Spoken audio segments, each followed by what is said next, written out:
Well, hello and welcome, everybody. You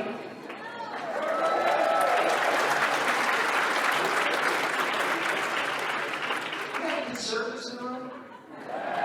Don't raise your hands. I don't care what that socialist say. You're a good-looking bunch of conservatives. Yeah! Thank you. My name is Rudy. I'm here with the Flathead Republican Party, and we want to thank you. We have a bunch of great exhibitors that are outside, so we ask you to go ahead and visit with them on your way out. And we've got a program here. I think you know who's in the building. It's Charlie Kirk. Hey! Yeah! Well, I want to start this evening, with a prayer. So I'm going to call up Chaplain Drew Buckner. He is with the Braveheart Ministry, and go out and see his table along with the others. This man here has a ministry that supports our local law enforcement, firemen, and first responders and EMTs. And he will go out with his ministry with them, right along, at times when there are trauma. And he's going to pray with us just like he prays with them. Thank you. Let's join together in prayer. Lord, we are thankful for the freedom to gather tonight. We are grateful that you are here tonight and that you want to accomplish much. And I pray that our time tonight would be uplifting and edifying and renewing to our minds, to our hearts, and to our wills. Thank you that you help us to understand that which is good and right and true, and to stand for it in a time when there is so much confusion and falsehood. We pray for Charlie Kirk and for the work to which you've called him, and to all those at Turning Point. May they be used of you to accomplish much benefit in the world. We pray for President Trump, Vice President Pence, our Congress, state and local government officials, and for those that are running for office presently. May you show your favor upon them and give them wisdom and guidance. We pray for our families, that you would impart to us your wisdom from on high, and unity and protection upon us. Pray for our troops and their families. We pray for our community, just the world really, and the virus, for protection, for real true wisdom and knowledge and discernment. We ask that you give us energy and stamina to pursue your truth and to work within our community and country for the well-being of all. May you be honored by all that happens here tonight. In the name of the only wise God, Jesus. Amen. Thank you, Drew. Well, thank you very much. Y'all can be seated. I want to say that your Flathead Republican Party has a big year this year. And I'm going to ask that every one of you get to know us, because we're all here together. We're rubbing elbows. And look around this room. You've got a bunch of people that you can call your friends. And our Republican Party here consists of three groups. We have the Republican women of Flathead County. We have the... Big shout out to them. One of my recent mottos has been, if you want to accomplish something in Montana, you've got to go to a Montana Republican woman. Yeah? We also have an educational group called the Glacier Pachyderm. Meets every Friday at the basement of Sykes at noon. Great place to meet candidates. Great place to, again, rub elbows with your fellow conservatives and Republicans. And, of course, your Flathead Republican Central Committee. Get to know these groups. We have a new Republican regional headquarters on 1st Street East, number 4 1st Street East, just off of Main Street. We want your support. We want your help. We want to drive the largest number of Republican votes in the Northwest Montana in history. Are you with me? Yeah. Thank you. Thank you all very much. Well, we have a very special MC tonight. Paul Bellali, Major General, U.S. Army, retired. A U.S. Military Academy at West Point graduate, 32 years serving us in the U.S. Army, 20 years in Special Operations. He is the founder of the Stand Up U.S. Foundation. He's a frequent Fox News contributor, and he's a well-known and well-loved member of Flathead Valley, Mr. Paul Vallely.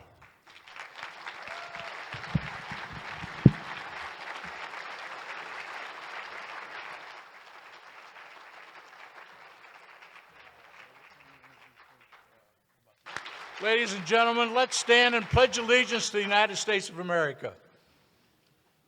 I pledge allegiance to the flag of the United States of America and to the republic for which it stands, one nation, under God, indivisible, with liberty and justice for all. Thank you. Thank you. Please be seated. Okay, let's have some USA Today. USA Today. USA, USA, USA. Let me hear you. Let me hear you. USA, USA, USA. Boy, I'll tell you, isn't this great, huh? And we're going to beat this damn coronavirus, by the way. Somehow we're going to beat this.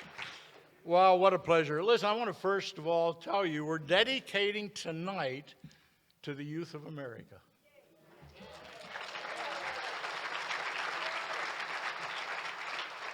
To our young people and making America even greater. Now, I've got to tell you a little story, but I did want to thank Rudy and the staff, first of all, and everybody that's participated in putting this together. Thank you very much for a wonderful job. Really great.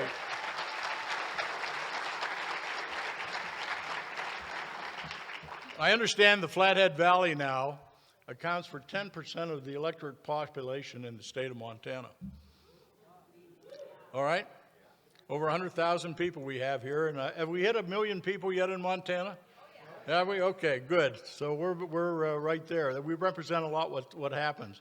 And tonight is going to launch this America Great again and even better, because the youth will be making the difference in this country. Now, I'll tell you something a lot of you don't know, and I'm very proud of this. The American first name came from the Flathead Valley.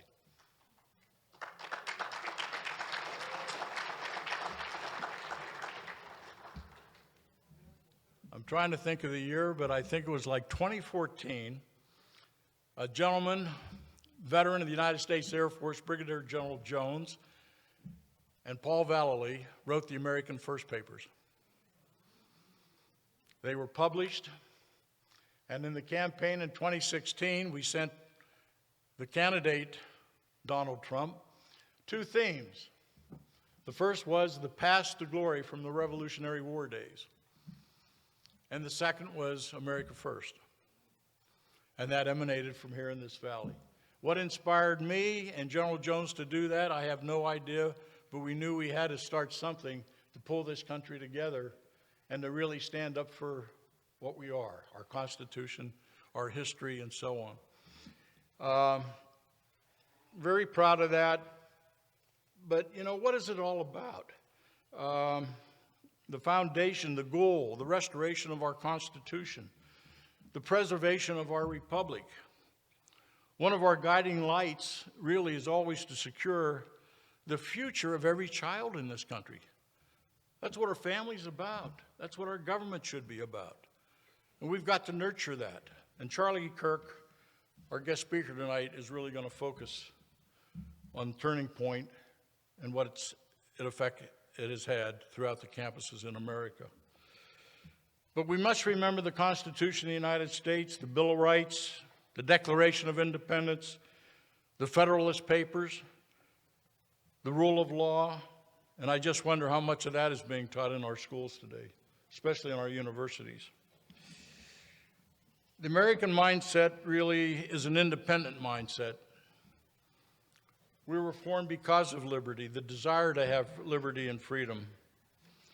And I'm very happy that we've been able to continue to provide President Trump a lot of different things from the Stand Up America U.S. Foundation. You know, we're going to survive the fools of this country, the movement of these crazy people, socialists, communists, that are trying to change this country from our basic roots of freedom and understanding and democracy. You know, an enemy at the gates, like we had in World War II, Hitler, the Japanese, where we were fighting 2 wars at one time. But you know what I can't tolerate are the traitors in our country. Our own people conducting a silent coup against an elected president, trying to bring down our country and move it to things and items and missions and goals that are so anti-American, I probably can't exaggerate that enough. And we are in a battle for America. We have to remember that. And we want all the youth to join, study what our history is, what our Constitution is. Even though you have probably teachers, educators, and I understand 19 out of 20 professors in our universities are liberal. Now that may be an over-exaggeration, but I think that's probably, as I talk to the young people, that's probably very valid. But that's what we have to overcome. That's what the battle for America is. And we're at the stage right now that this election in 2020 is so critical, and that we get the youth to go out there and vote and to understand. But it's going to be a major effort on all of our parts. We're trying to put together a further plan for the president for the remainder of 2020, and we hope to be able to deliver him a lot of different studies and things that we're working on. And one of the major challenges we have right now that we're working on is putting together what are the threats to America? Internal threats as well as external threats. I don't have time to go into those tonight, but I'll be happy to provide that paper to anybody that would like to sign up and receive it, because we are really going to examine internal threats and external threats to our security. In America, we believe in freedom and the dignity of the individual. We believe in self-government. That's how we started, self-government. Bottom-up government, not a top-down government. And we prize the culture that sustains our liberty, a culture built on strong families, deep faith, and a fierce independence. We celebrate our heroes, we treasure our traditions, and above all, we love our country, USA. We love our country.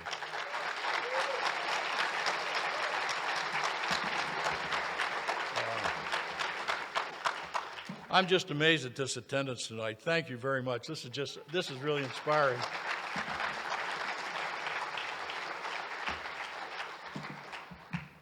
I had the opportunity to meet Charlie Kirk, I think when he was 21 or just turned 21.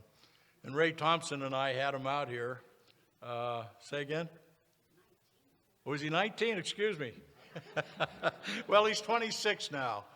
And you're going to hear from just such an amazing individual. We've become friends over the years. We supported him very early on in the endeavors of the Turning Point USA, getting him funding, getting him structure. And now he's in over 2,000 campuses, high school and colleges.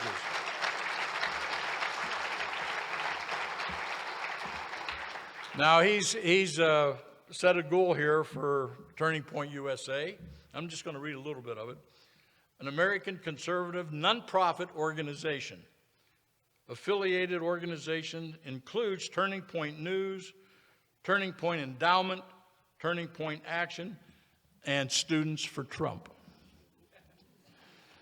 Since the inception of Turning Point in 2012, Charlie has grown from ground up, now amassing this tremendous presence on our universities and our high schools. I mean, this is big.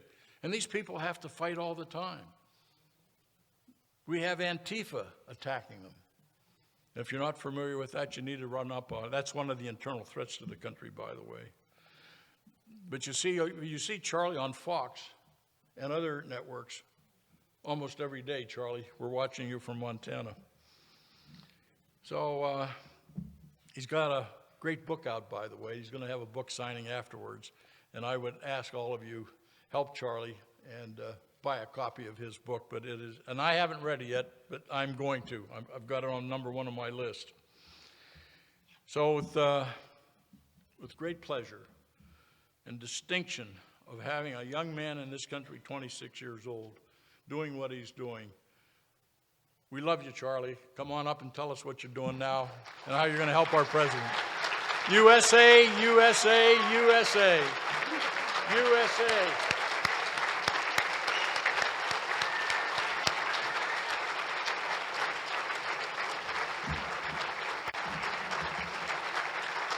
Thank you.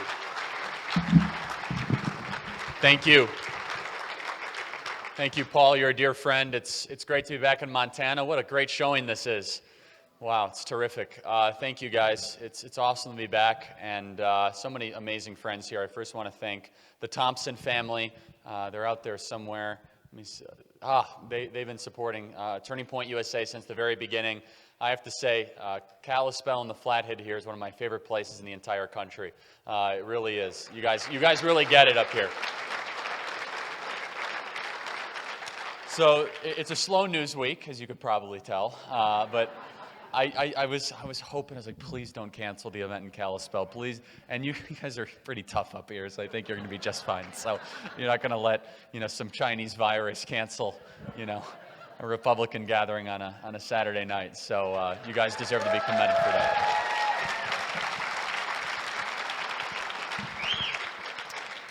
It's been a long month this week. I've been crisscrossing the country. You just had the new book that came out. I want to thank all of you that bought copies. We were #1 on Amazon, #1 on Barnes & Noble, #5 on the New York Times bestseller list. And it just tomorrow, just buy the New York Times for no other reason than to see MAGA doctrine on the New York Times bestseller list. I think that's kind of fun, right? So very proud of that. Thank you guys for supporting it. For those that don't know, I'm originally from Illinois. The fun thing about being from Illinois is we have term limits in Illinois. It's a little different than most states. It's 1 term in office, 1 term in jail. So when we ask for our governor's cell number, we literally mean his cell number. So now, even with President Trump's recent pardon of former Governor Rod Blagojevich, we still have 75% of our former governors in prison. So, being from the suburbs of Chicago, my grandmother was a lifelong Republican. She passed away in the mid-1990s, and she's been voting Democrat ever since. So I could keep going with the Chicago stuff, by the way. I'm just getting warmed up. So, no, people ask all the time. They say, Charlie, how did a kid from Chicago start this movement? It's been an amazing journey. In fact, I spoke here in May of 2013. The Thompsons were there. I started Turning Point USA actually without going to college, no money, no connections, no idea what I was doing. And it's an only in America story. Prior to that, I wanted to go to the United States Military Academy at West Point.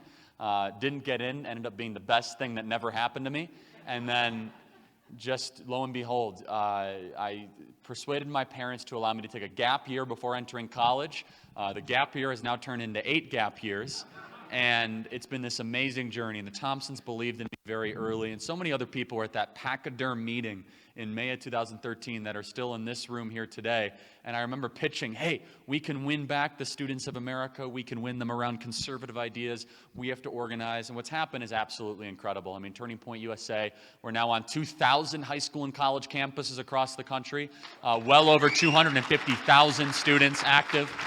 And so I just had the opportunity to speak to this amazing group of young people just right before this. But a couple things I want to share with you. Number 1, what's going on in the culture war in this country. Number 2, the political war from now to November, because we can't lose sight of what's happening politically. Number 3, what's happening with this entire news cycle right now. And then I want to get into some other cultural issues. So first, what's going on in the culture war right now. All of you know this, but we've never had a more consequential culture war happening in America as what's happening right now. Never before have we had a part of the American left so bitterly committed to the destruction of our country from within. And look, if you look at the 7 spheres of cultural influence, one of those that we as conservatives have lost on and just refuse to engage in at all whatsoever is higher education, is colleges, and where we send our most prized possession, our young people. And Montana's done a good job of this throughout the years, and a lot of credit to this area for talking about the trades and talking about technical school and not just pushing the liberal arts nonstop and saying that, well, every kid has to go to college, and Montana deserves a lot of credit for it. But Montana is the outlier, not the norm of the country. And even you guys have some wacky schools here as well. And my goodness, I'm going to talk about one of those right now. So I go to college campuses, so you don't have to, okay? I was at Florida State last Tuesday. Again, this silly virus canceled so much stuff for us, and I was just ready to get back out there and be able to cross it up with socialists, and now I got to wait out the clock and, I don't know, do this whole nationwide self-quarantine. I don't do well with like a 5-minute line, at Chipotle, let alone a 5-week waiting period. So I don't know how this one's going to work out. But University of Montana, I'm going to talk about this for a second because you guys have to understand what's going on at this school. And if there's any University of Montana alumni, I mean, no offense to you personally, I'm just going to attack what happened on the facts because this is really something unbelievable. So we have a Turning Point USA group at University of Montana. Where's our Turning Point USA leader? Right here. She does an amazing job, and got some other Grizzlies here. Give it up for them, doing amazing work. And so I couldn't believe it when I read this news story, and some of you know this story, most of you don't. So University of Montana had a Martin Luther King Jr. essay contest. And so they said, we want to open it up so that the student body can compete for whoever is able to articulate the vision and the ideas of Martin Luther King the best. I fully support that, and I think that's fine. There's nothing wrong with it. So students submitted their essays, and they picked 3 winners, and they posted the winners' biographies and pictures on the website. Well, all the winners happen to be white, and there's nothing wrong with that. 3 winners, and lo and behold, give it a couple hours, the left-wing academics start losing their mind, saying it's racist that the winners of the Martin Luther King Jr. essay contest were all white. They start picketing and protesting, sending emails, going after the administration, saying, this is white privilege, and this is patriarchy, and this is horrible, and who could possibly do something like this? So the administration, as weak as they are, they decided to investigate it, right? Because that's what we have to investigate this. So they did this amazing investigation. Well, they found out that only white people submitted essays to the entire essay contest. So there was, in search of racism, they didn't find any, but that wasn't enough. They said, well, how many black people actually go to the University of Montana? And not that many. And again, that's just the composition of the state of Montana. It's not because the University of Montana is a racist institution. It's just the way it is. And so then it turned into this whole convoluted nationwide news story of them going on this apology tour and going to the professor saying, we'll never do something like this again. And again, if it was the Malcolm X essay contest, or if it was the Ida B. Wells essay contest, any other left-wing figure, or if it was the Morgan Freeman, but they just happened to pick the individual whose most famous quote was literally not caring about skin color. Martin Luther King's most famous quote, I dream of a day where people are judged by the content of their character, not the color of their skin. His essay contest is now being judged by the people's color of their skin at the University of Montana.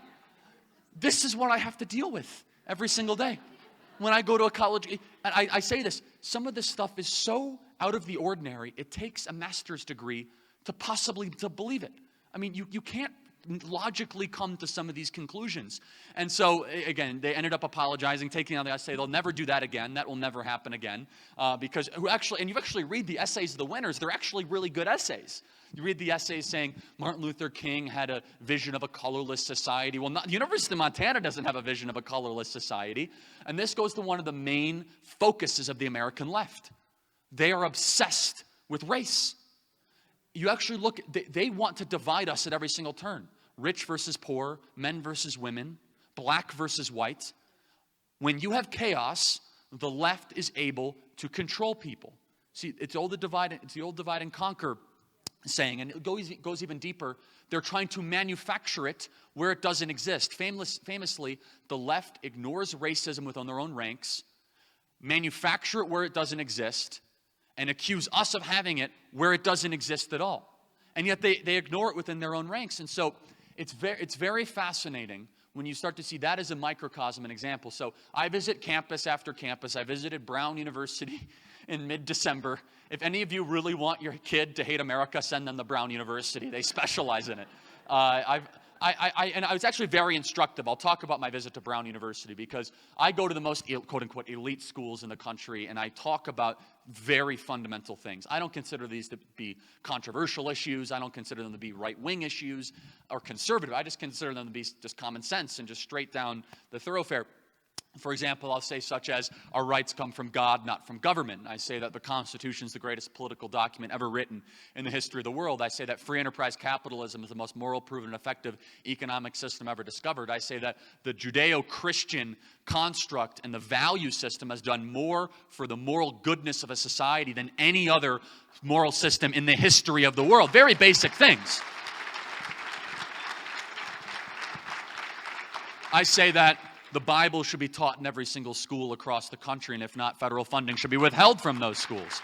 I don't consider that to be controversial, and I'll get into that later. Anyway, so I go to Brown and picketed and protest and just vile venom. That's the word I could use. Absolute venom from the students. And two things really was instructive. Number one, how they were just so opposed to having any sort of conversation at all. And again, these are supposed to be our nation's brightest, right? These are supposed to be the students that are going to be Supreme Court clerks and they're going to be CEOs. And they were nothing but just so reluctant to engage at all whatsoever. But number two, and it really hit home, when I said one thing, and I said, well, we all just have to remember that this country is a blessing that we did not create, but it's from God. The reaction, as soon as I mentioned that three-letter word God, was visceral. Because, and then I went deeper. I said, well, we all have to recognize that without a belief in a higher power, if we don't believe in God, then right and wrong is merely just an opinion. And the backlash and the mockery. And I said, finally. This is why there's no wisdom here. Because when there's no God, there's no wisdom. It hit me. I said, this is why they're so unhappy. This is why they're so angry, because they've removed God from these schools. In fact, they teach atheism and leftism as a religion. And then out of all the things I said, Donald Trump's the greatest president of our lifetime, lowest ever black, Latino, Asian American, disabled unemployment, finally energy independent, Soleimani, al-Baghdadi are dead, Gorsuch, Kavanaugh, the Supreme Court, 210 circuit court judges, embassy in Jerusalem, Golan Heights recognized, first president speaking at a pro-life rally. That's just the beginning of it. That triggered them a little bit. Again, I'm not there to try to trigger them. I'm not. No, I'm really not. I promise you. I'm not. I promise you. I'm not there to try to irritate. I'm not there to try to, I speak truth, and if it bothers you, that's for you to deal with, right? So what really bothered them the most, and I didn't say it for the sake of bothering them, I said it for the sake because it was true, was when I started to talk more about the necessity of believing in a higher power. And then a second revelation happened. In real time, and I was talking to these students at Brown University, I realized that as soon as they admit that there is a God, all of a sudden, their lifestyle they've created might actually be put into question. That they're no longer the most important, smartest person in the room. That they're no longer, as they consider to be the philosopher king of our society. And it hit me, I said, the lack of God in our schools has created people that are constantly wrong, but they're never in doubt. These are people that believe everything before them is a mistake, that that genius began with them and only them, that the 5,000 years of recorded history and the greatest book ever to exist in the history of the world, the Bible, is all wrong, but somehow the 18-year-old at Brown has got it all figured out. And he's the one that we should follow into the abyss. When we got a problem, let's ask him, because he's really got it turned on correctly. And this is so instructive because our government schools have removed God from our schools. And the answer I get always is, well, Charlie, we need separation of church and state. And I say, hold on a second. First of all, that's nowhere in the United States Constitution. That is in a single letter that's being taken out of context, Thomas Jefferson, 1803. But understand the context where the left has gone with their own leftist religion, removing God completely and removing the Bible completely is you imposing your secular religion into the schools, not removing religion altogether. Our schools have become secularly leftist schools, of which leftism is a religion. Instead of worshiping God, they worship government. Instead of reading the Bible, they read the Communist Manifesto. Instead of talking to a priest or a pastor, they talk to a teacher or a professor. We've removed the moral structure that used to exist, and we've replaced it with a secular one. And I make the argument, and I see it time and time again, that this generation, and you're seeing, this is why Generation Z is going to be one of the most successful and one of the most conservative generations in American history, is because you have seen the prior generation, millennials, of which I am the later part of, practice this cultural Marxist indulgence lie of the American left. Do whatever you want to do, however you want to do it. You have your own truth. There's no such thing as absolute truth. I hear this all the time. Well, Charlie, you know there's no such thing as absolute truth. And I say, well, do you believe that absolutely? You know, it's way too much logic for them. That was too easy, right? It's just 1, 2. It's just, or my, you know. And for all of you Christians out there, I am a Christian, and Turning Point USA is a secular organization. We believe in free markets, American exceptionalism, Constitution, but we are mostly run by born-again Christians. However, I do not back away from my faith, and I don't back away from talking about it in the public square, and I don't back away about the inseparable intersection with first principles in the gospel of Jesus Christ. I will tell you, though, that we as Christians, thank you. I will tell you that we as Christians need to recognize and realize that the fastest growing religion in America is atheism. That I wish and I pray for a day that we as Christians were as fervent and were as confident and evangelized as much as the atheists do on college campuses. In fact, I see more people on college campuses trying to convert our youth to become atheists than Christians to try to follow Jesus Christ. And so I always like to have fun with the atheists, and I get in trouble with this, with, you know, all sorts of, you know, not trouble, but you know what I mean. People give me a hard time with it, because I go up to the atheists and I say, look, thank you guys for expressing your free speech. You have the right to be so unbelievably wrong that you have that right. But so let's pretend you're correct, and there's nothing. Why are you out here? Why does it matter? You have like 61 years left, and you're just particles. Why does it matter how many other atheists there are? Go live it up. Just indulge. There's no God. There's no afterlife. There's no judgment. You're not going to be judged by the atheist arbiter of how many converts you have to your awful viewpoint. And they never liked it. Well, you know, we're trying to create a better world. You're trying to create a better world that people believe in nothing? So that's what you're going to create, a better world. You think more people, you're going to be a better world if people believe there's no God and no justice. And they say, well, you know that religion is the #1 killer of people in the history of the world. First of all, that's a lie. Second of all, in the last 100 years, Stalin, Pol Pot, Mao, a religion was the #1 killer of humanity in the last 100 years. Not Judeo-Christian values, but the absence of religion. Atheism killed more people than we could possibly ever imagine. Communist China, USSR. And then I have some more fun with the atheists, and I always ask them this. I ask them a couple questions. First of all, this one really drives them nuts. You guys can use this. Probably not at Easter, because I don't know why you guys would have atheists at Easter, but you know, at your next family gathering, is without God, there would be no atheists. That drives them nuts. Just use that right off. It's just.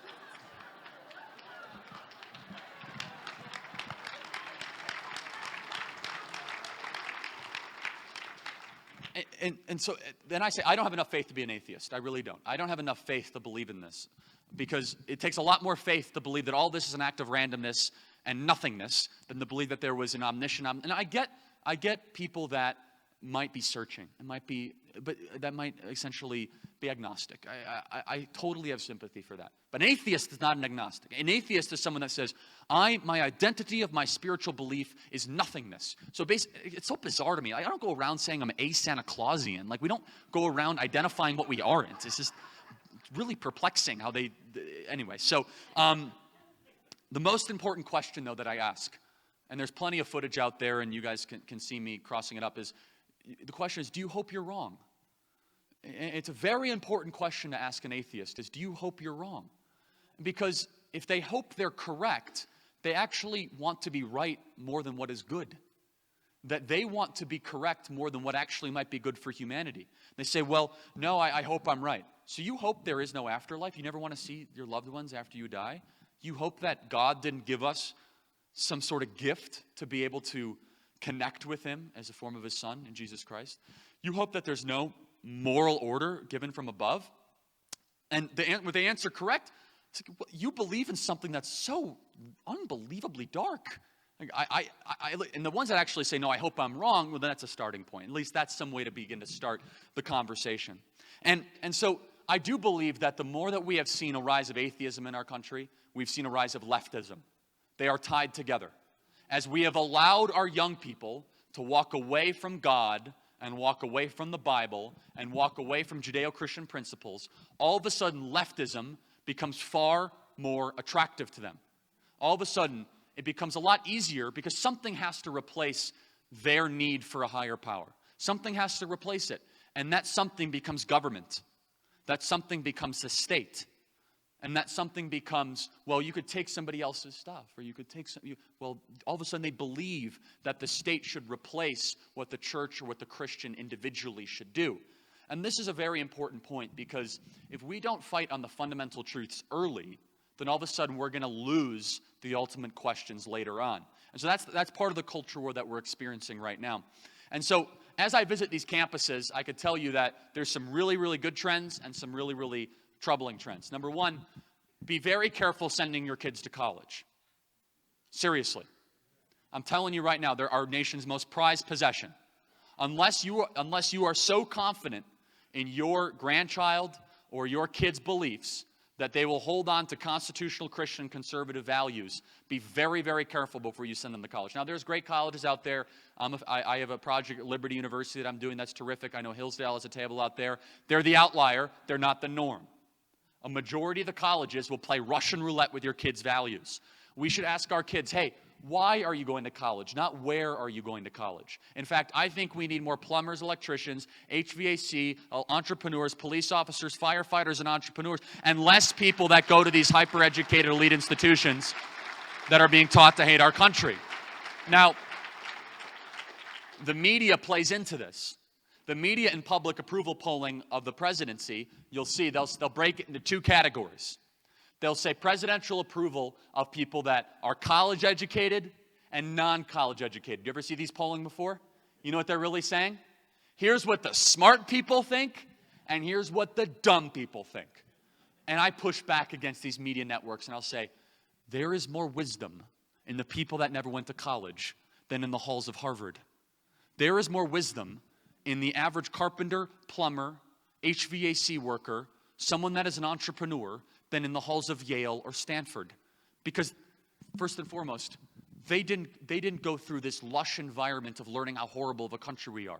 They had practicability from a very young age. If you gave me an option, Charlie, would you rather take 100 people that didn't go to college or 100 people that did go to college to determine the fate of our country? I'd say, are you kidding me? I would go to 100 people that didn't go to college any single day, without even a shadow of a doubt. The other part about sending kids to college, though, and this is very, very important, is that the professors, especially at University of Montana, unbelievably liberal. They are determined to make a pet project out of your children.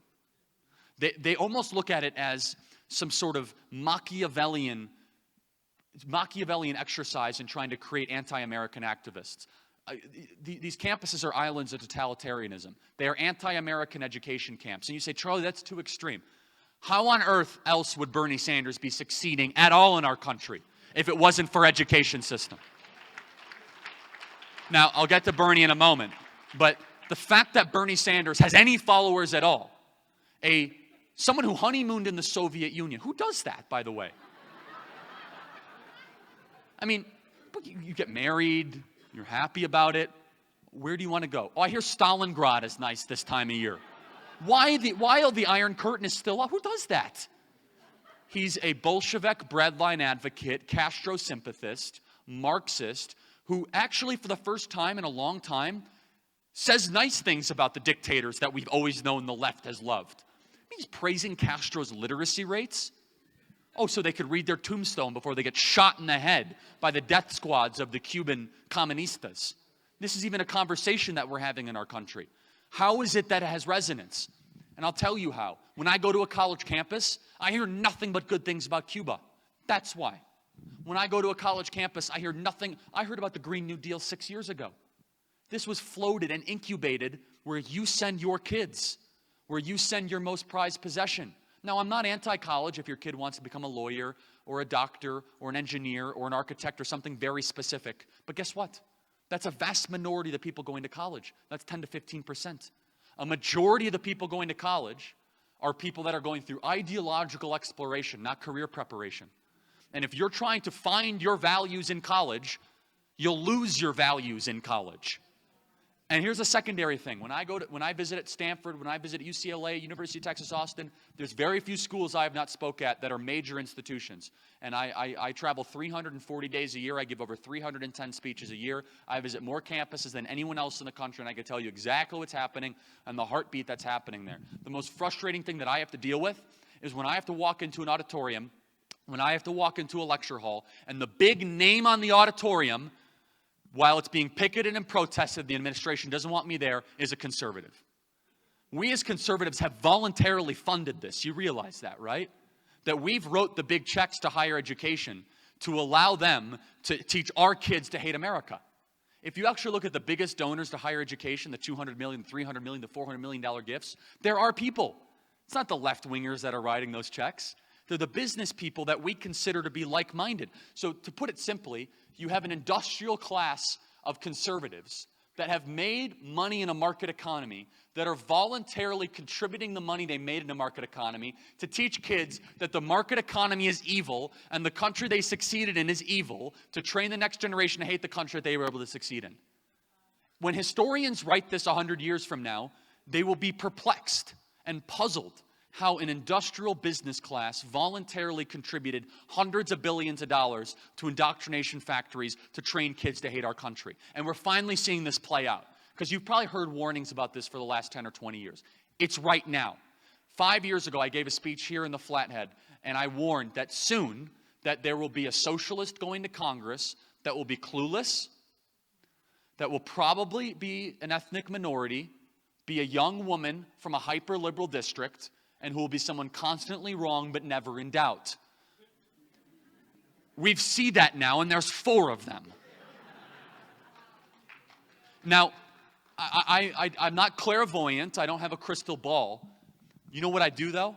I see what's happening. I see the supply chain. And I'm telling you guys right now, it's worse than it's ever been. Now, there's some optimism, and I'll share the optimism. But what we're feeding into the hearts and minds of our most prized possessions every single day, the best thing that could have possibly happened is that all these schools are closed, because the indoctrination has at least stopped for a month. Seriously. I'm not kidding. For a month, we might actually get our country back. For a month, they actually might be watching my videos and PragerU videos, like, oh my gosh, everything I've been taught is a lie. You're right.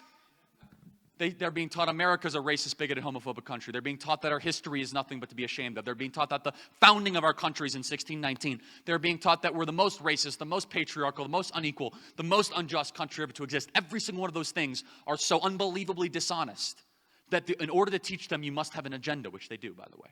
They do have an agenda. And you have to understand, the communists infiltrated our schools in the 30s, 40s, 50s, and 60s, and we did nothing to stop them.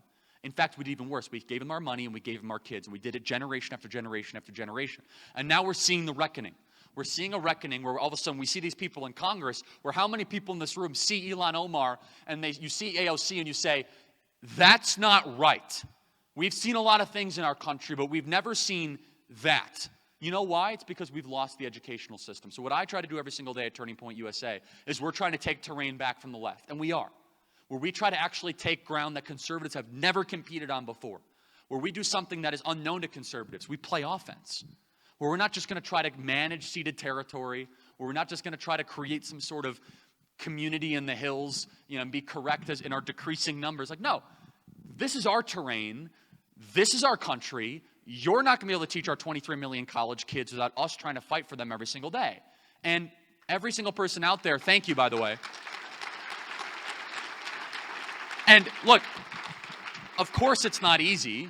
I get picketed and protested. I have to go everywhere. Everywhere I go, I have security. I've been stormed out of breakfast areas, death threats, you name it. And by the way, I'm not here to play a victim. Nothing bothers me more than victimhood. I think victimhood is one of the most reprehensible things that human beings can engage in, because every single person in the room has had something bad happen to them, okay? I call it the oppression Olympics. That's what college is. I'm a black lesbian this. Well, I'm in a wheelchair. I'm like, okay, we all can do this forever, or we can do what every generation did before us, which is, yeah, okay, life is suffering, the universal Buddhist principle, okay? Life is suffering. Now what? Study harder, wake up earlier, apply yourself, stop doing drugs, stop drinking, stop blaming other people, and live a free life. Make good choices. And the entire leftist philosophy, the reason why Senator Sanders is able to succeed, he's a talentless exploitationist. The reason he's able to succeed is he's talking to a generation that has been taught self-esteem, not self-control. This entire self-esteem movement is garbage. If any one of you see this in your schools, tear down those posters and shred them. Hey, let me tell you why. We had these in my high school. They said, well, you're just perfect the way you are. And I used to ask if we're perfect the way we are, why the heck are we in school? Why are we here? Why am I trying to better myself? You know what it does also is it puts an unnecessary amount of pressure on students because they say, I don't feel perfect, because they aren't. And you're trying to tell me I'm just right the way I am? And instead of trying to teach people how to make better choices, we teach them how to better blame other people. Instead of saying, here's what you can do to live a better life. No. Instead, here's what you could do to lead a better protest against some sort of left-wing cause, of some sort of flavor of the month, whether it be guns or the environment or economic justice, whatever they're trying to say. And this is so fundamental for as we're trying to target that next generation, is that the left is shameless now in trying to create a generation of victims to take other people's wealth and stuff away. It is French Revolution stuff, people. And the sooner we recognize it, the better. And I think we're getting smart to it. We really are. Now, make no mistake. Bernie Sanders is getting screwed again by the Democrat Party, okay? So now I'm going to talk about the political side of it. I'm of the minority opinion where I would rather run up against Joe Biden than Bernie Sanders. I know that might be a surprise to a lot of people in this room. Let me tell you why. I would rather run up against confused and corrupt than authentic and free stuff, okay? Number one. Number two, I don't want to validate Castro-sympathizing, Bolshevik breadline Marxist advocating for 9 months. I don't want to validate that at the top level of an American political party. Another point, I don't want the 14-year-old that's turning on their television for the first time to watch politics to think that is normal, because that's not normal. That has no place in American discourse. That's sort of Marxist, backwards garbage. Now, Joe Biden has not won the nomination. He'll probably get the nomination. Those are two totally different things. It's going to go down as one of the most perplexing political strategies in American history, where you tell people not to vote for you, you confuse your wife with your sister, you come in 5th and 6th in the first couple states, you call potential voters lying dog-faced pony soldiers. You forget what president you served under. You forget what state you're in. You forget what talk show host you're talking to. You forget the preamble to the Constitution. And you even forget your own name. It's really tough to do all those things. He's done them rather successfully in the last couple weeks. And then you just get the nomination because no one else is around. And you're kind of looking around. You're like, is this thing still going on? South Carolina, cool. All right. 3 weeks ago, he was looking at Sotheby's catalogs to spend his son's China cash on resort homes. He's more surprised than anyone else. And look, I would much rather run up against him in a lot of different ways. President Donald Trump is at his best when he runs as an outsider, not as an insider. He's at his best when he can rail against the status quo, not protect the status quo. Against Bernie Sanders, it's tough because we actually would have to protect the status quo. Not the status quo of D.C., but just the status quo of our country and basic things that should not have to be debated, like pulling yourself up by the bootstraps and working hard and playing by the rules to succeed. All of a sudden, we'd have to have this referendum on the fabric, on the soul of our country. Joe Biden is different. Joe Biden is the most corrupt vice president in American history. Joe Biden is also the most confused. I mean, there's something going on up there, and it's not good, okay? He has no stamina. He has no capacity to be able to do this. He sold us out to the Chinese via his son for $2 billion, and after they flew on Air Force Two. Sold us out to the Ukrainians via pushing cheap money for Ukrainian gas on the Burisma board, and there's going to be more stuff that comes out and more stuff that comes out. I would love to make this all about Hunter Biden and Biden Inc., the same way we made 2016 framed about Clinton corruption. I would rather have someone that can't draw people, like, Biden could never draw a crowd this big. I'm not trying to brag, but Biden could not draw a crowd this big, okay? I just have to say that, I mean, I was watching MSNBC the other day, like, well, Biden had to cancel his rallies. I'm like, there's no need to cancel them. He's never had a rally since he's declared for president, okay? He has listening sessions, okay? He has, like, round tables, okay? I would rather have the energy and the spirit and the enthusiasm. Turnout matters. Enthusiasm matters. Now, is it going to be easy? Absolutely not. And I never want to hear again, well, Trump's going to win in a landslide. That's not going to happen. It's going to be razor thin. It's going to be remarkably thin. And every person needs to vote and get their friends to vote and get other people to vote. You guys are going to have a serious Senate race on your hands. Steve Daines is a dear friend. We have to get behind him. Super, super important. Running up against Bullock, who's just an unthinkable option for the state of Montana. I have to say, you guys have a wonderful state, but you guys have very just hard to understand Senate choices every once in a while. It's every 6 years. I just can't. Maybe there's some fraud. Maybe there isn't. I don't know. But John Tester, I don't think represents any single person in this room. He is twisted and backwards and just the worst of Washington, D.C. However, President Donald Trump is at his best when the foil against him is someone who's been in Washington for 44 years. Someone that's trying to defend that kind of inside-out, corrupt deals and the whole backwards globalist scheme of the Obama-Biden kind of election.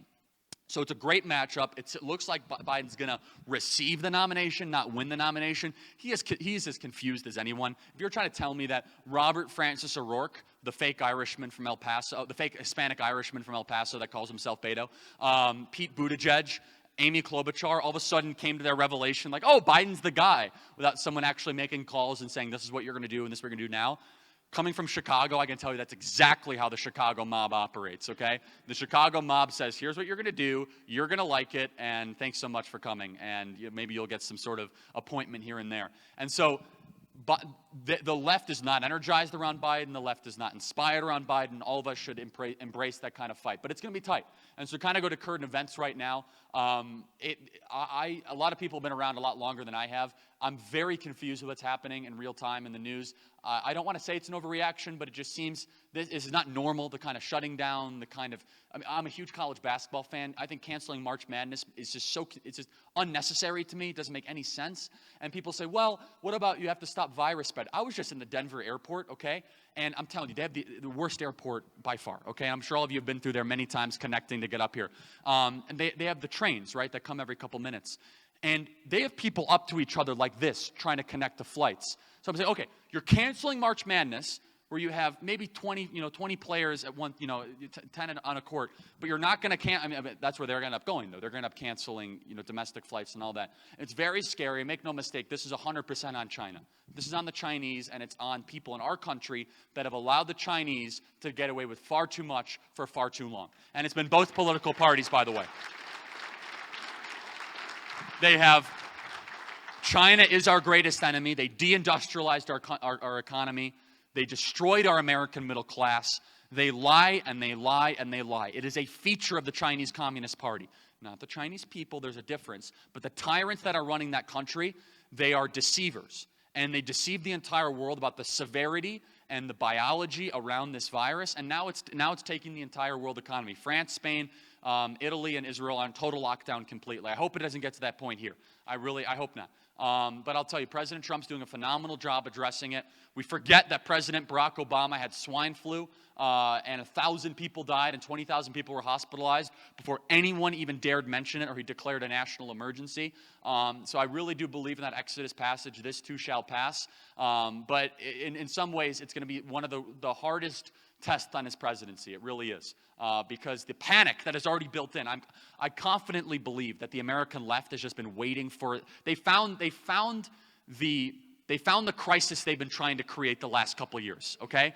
And did they create this one? No, but they found it by mistake. They tried to impeach the president. They tried the Mueller investigation. They tried the Ukrainian phone call with all the problems with the whistleblower and all this. And then they fall backwards into this thing. They're not yet blaming the president, but they will. Make no mistake. They're already trying to slip abortion funding into this big bill. They're trying to do all these sorts of backwards, horrible, awful things.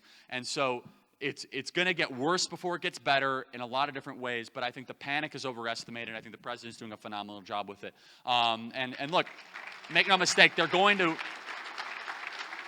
they're going to try to use this against the president in November. They're going to try to use this in a variety of different ways against the president. And so it's very important we stay keen on it. So I do want to get to a couple questions, but one other thing I always talk about is, and I had this great conversation with Ray Thompson before, and I think it's a phenomenal idea, but it's an extension of another thing I always talk about, which is every single person in this room as grassroots conservatives needs to get as engaged and involved in school board races as we do in presidential races, okay? So the left and the teacher unions have been so engaged and so involved at a school board level. And I'll give you a great example. In the suburbs of Chicago, and it's amazing, one church, by the way, can flip a school board race in some of these school board districts. One church, one community gathering, right people running for office. I'll give you an example. In the suburbs of Chicago, where I grew up, there was this huge lawsuit, 2 or 3 years old, and you guys probably saw this happening, of a boy who thought he was a girl who wanted to go into the girls' locker room. And it was this 3-long thing, and it should have just been shut down and said, no, you're not allowed into the girls' locker room. Just stop it. But instead, the school board entertained it. School board lost seats. The radical left took over, and they're now allowing this man who thinks he's a woman be able to shower and change next to biological women. Total human rights abuses of the young women. It's just unconscionable. And the left, this is one of the things the left specializes in. The left, they specialize in destruction. They're better at it than we could ever be. They are architects of chaos. They destroy the Boy Scouts. They're trying to destroy the American family. They're trying to destroy the American church. They destroyed higher education. Everything the left touches, they ruin. And so, what really bothered me is that when this happened in the local school board, the local churches and the local conservatives couldn't have cared less. They didn't do anything to rise up. And so, Ray and I were talking what a great idea this would be to say that every public school has to allow the taxpayers in the local area to sit in on the classroom. Be able to say, hold on, we're paying the tax burden here. I want to hear what's actually being taught to my 3rd, 4th, and 5th grader. A couple things would happen. Number one, the teacher would know that someone else is watching and they can't get away with this Marxist garbage that they're teaching our kids. Number two, the kids actually might behave better because their parents and the peers in their community might be around. Number three, there'll be some oversight over the hundreds of thousands and hundreds of millions of dollars all of you are paying every single year. You are shareholders. You have as much of a right to sit in on that classroom as your kid does, as that teacher does. They work for you. And the idea that they make that you're not allowed to sit in on any class at any time to be able to have at least a check and balance measure against the nonsense that they're teaching our kids is unconscionable to me. And guess what? The left would be doing that if the majority was conservatives. If we were teaching the Constitution and we had prayer in our schools, and by the way, I believe a lot of the problems we have in our country was the retreat from prayer in our schools in the mid-1960s. And by the way, it was voluntary prayer. It was never mandatory prayer. And the Supreme Court made an incorrect decision saying, well, you can't have prayer in our schools because of separation of church and state. That's anti-religious liberty, anti-religious freedom. And right around there, of course, we allowed Roe versus Wade. We have 60 million abortions since Roe versus Wade, 3,000 abortions a day. It's a moral stain on our country, is what it is. And we wonder, well, I don't know how all this stuff is happening.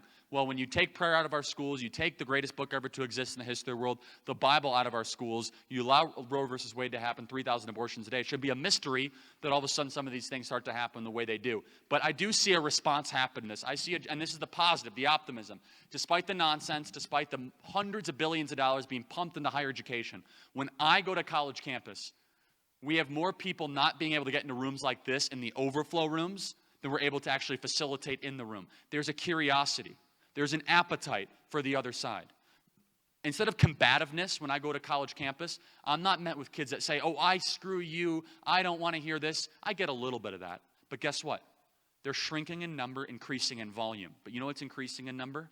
The kids that are saying, Charlie, I've never heard a good thing about America at my college in all 4 years. You seem to love our country. Can you tell me why? That's the predominant viewpoint. Is like, you seem so committed that our country's great. Why? Just tell me. I'm curious, honest curiosity. And by the way, I will go as far to set up tables on college campuses and have conversations with thousands and thousands and thousands of students. And they're not taught a single good thing most times about the Constitution, history of our country, American founding, our free market system. And so all of us as conservatives have a choice. We have a choice whether or not we are going to continue to fund and send our kids to these schools the way we have. We don't have to, by the way. If conservatives all of a sudden had a rebellion against higher education, and by the way, this is why I'm such an unbelievable proponent of homeschooling. We have to double our homeschooling population in the next 5 years. We have to. Double our homeschooling population. In fact, we should have either a statewide or federal homeschooling bill that parents are able to keep their tax dollars to educate their kids at home. Seriously. And every Republican should endorse that plan. Common sense stuff. And the lack of creativity in the Republican Party so bothers me, because there's easy stuff, easy wins. Like, hey, why can't parents sit in on every single class? And some school boards do allow that. Most don't, by the way. Most would never allow that. That should be the national position of the Republican Party.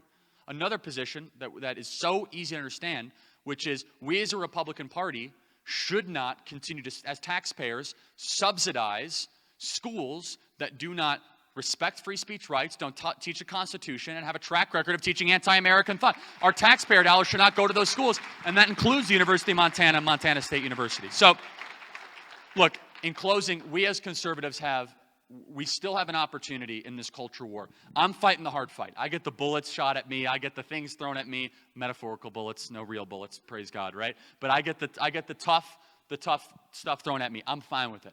In fact, that's the role that I think I'm supposed to play in all this. But all of you, as your ingredient in the culture war, understand that the most prized possession in our country is not our oil, it's not our silver, it's not our gold. It's our 8, 9, and 10-year-olds. It's the 14-year-olds. And guess what? The university system has a great track record of flipping them. Anyone send someone to college and they come back someone completely different? Anyone experience this phenomenon? Less maybe in this area. I see some heads nodding. But it's in 90 days or less, you can send a kid to college, and all of a sudden they come back at Thanksgiving, and the parents like, oh, honey, welcome back, and welcome to Thanksgiving, and thanks. It's Indigenous Peoples Day, not Thanksgiving, and I'm microaggressed that you're calling me honey. There's no difference. Just because you're older doesn't mean you're better than me. And also, I'm now non-binary. So, no, seriously, I've seen this happen in like 90 days or less. It's like a magic trick. And you think I'm kidding. This happens as quick as you could possibly imagine.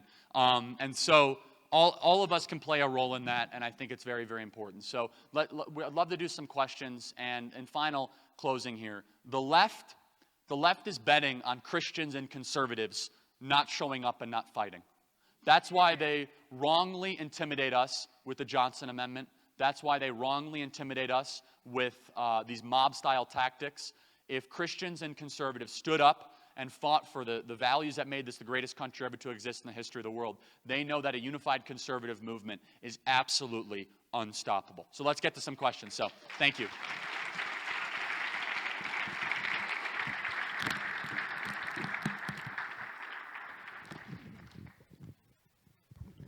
Charlie, PBS just did a special. It's been aired 5 times now by Rick Steves. It's called Fascism in Europe. I wish everybody would watch it. Every school kid should watch it. It's showing how these clowns, like even Roosevelt, I tie Roosevelt into it.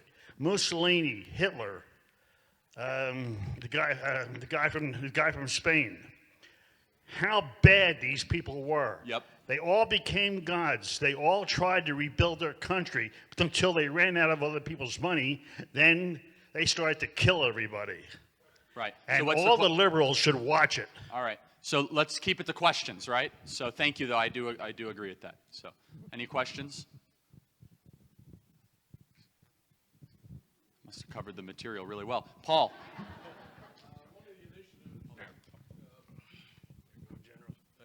One of the initiatives President Trump had in his agenda early on was taking the funds away from these colleges. Yeah, what's occurring in that area now to do that and cut them off from funds? Because if you cut their funds off, they're going to change their mind sooner or later. Yeah, so look, we helped write that executive order. It was a Turning Point USA student that was punched in the face at University of California, Berkeley. You guys might have saw that clip that happened. Unfortunately, the president signed it. Unfortunately, the Department of Education has not fulfilled it the way they should have. So far, no money has been withheld from any institution. And look, why we're funding these institutions at all with our hundreds of billions of dollars in tax money is beyond me. So look, I'm intimately involved in trying to pressure the lower level, the kind of middle level Department of Education to actually fulfill the executive order. Because there have been some egregious violations of free speech policy, and that should result in a withholding of federal funds from these institutions, and it hasn't so far. And by the way, unless you went to Hillsdale or Liberty, your university does not, your alma mater does not need your money. They're sitting on massive endowments. They're sitting on huge piles of cash. So divest your dollars. In fact, it would be better if you just burned it. You'd get some heat out of it, and it wouldn't do damage to our country. Seriously. And that's not me talking. Dennis Prager says that all the time. And it does such collateral. I have to fight up against those dollars. So if you're sending money to universities that are not Hillsdale or Liberty, and there's a couple other good ones, right? If you're sending money there, you're sending munitions to the left to be able to fight the culture war against your value system. Next question. First, thanks for doing what you do.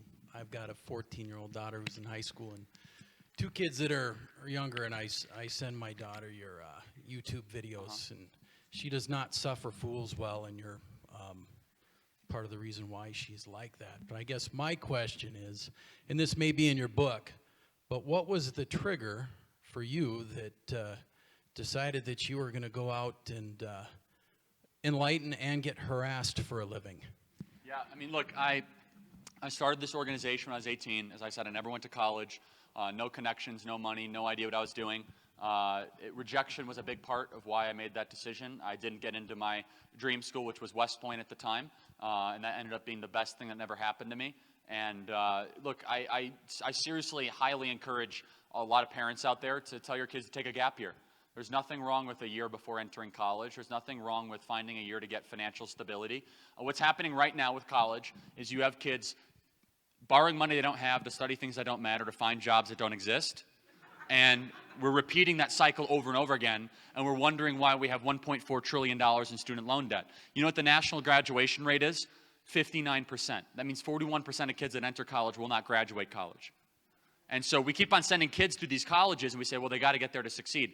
That's not true. You need skills to succeed in America. You need character to succeed in America. You need a work ethic to succeed in America. You don't need a college degree.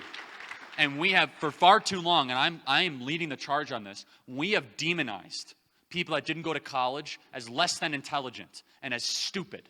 And I'm pushing back as forcibly as I possibly can. Because first of all, it's about wisdom, it's about choices, work ethic, and a pattern of behavior and character. The university doesn't teach character.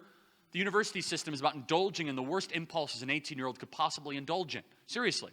Join a fraternity and drink yourself till you black out. Seriously, it's stuff that you would never want. I mean, and some people say, well, you got to get out of your system. Okay, you have that's why you're going into debt, to get that out of some sort of reflexive, cleanse. That's a very bizarre argument. I mean, that's okay. If that's your argument for college, I don't know what what it would be. And by the way, I ask kids all the time. I say to students, how many of you are being forced to take classes that have no relevancy to your degree or major? All their hands go up. How many of you are being forced to go to college at all from your parents? Almost all their hands go up. And I say, wait a second, so your parents are forcing you to be financially in a bad position? I mean, again, if you have a specific reason to be there, become a doctor, a lawyer, an engineer, an architect, all for it. If you're meandering, just trying to pick up credits on the way to eventually find jobs that probably don't exist, you know where all the Bernie Sanders supporters are? They're the ones that have the 15 to 17% unemployment rates in the social sciences, that are studying psychology, nothing against psychology, communication. They're not the ones studying science, technology, engineering, and math that basically have 1 to 2% unemployment rates. You know we have more job openings than we have people to fill them in our country. You know why? There's a skills gap. We keep sending our kids to these liberal arts schools hoping they're going to find the skills, yet they're learning to hate our country, finding those skills, and they're lacking wisdom, lacking direction, and they have less inspiration than ever before. Final thing is this: we are destroying a generation of entrepreneurs. Entrepreneurship will save America. You are less likely to start a business if you're $40,000 in the hole for a degree that never taught you anything about how to start a business. People say, well, we got to teach entrepreneurship. I'm in the minority opinion. I don't think you could teach entrepreneurship. I think you do entrepreneurship. I think it's like the only way, and this comes from someone who's started a business. We have 160 people on payroll. We have $20 million budget a year. There was no playbook.